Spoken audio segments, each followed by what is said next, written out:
Jesus is divine according to the teachings of Apostle Paul. Jesus is also preeminent.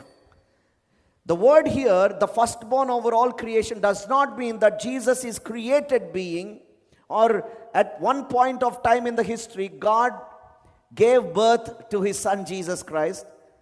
The concept of father and son is not like what we think, especially in this context, what Apostle Paul means. We need to understand. The Greek word that is used here is prototokos. It comes from two different words, protos and tikto. Protos means first in time, preeminent, and tikto means bring forth, in a sense of birth. But then, this does not talk about only bringing forth someone into this world through birth. Prototokos does not mean that at one point of time in history, God the Father gave birth to his son Jesus Christ. No, that's not what it means. It's actually a figurative word. It simply means Jesus is supreme over all creation. He was before the creation of the world.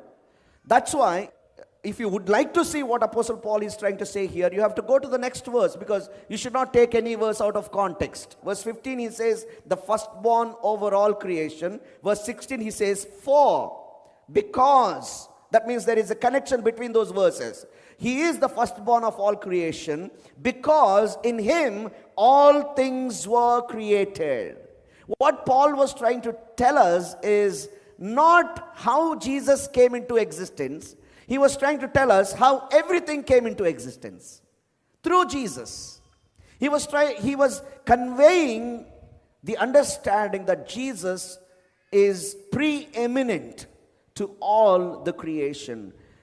And he's trying to drive home the point that we need to worship him because he is God, because he is the creator. He is the one through whom everything is made. Paul is trying to tell you he is worthy of worship.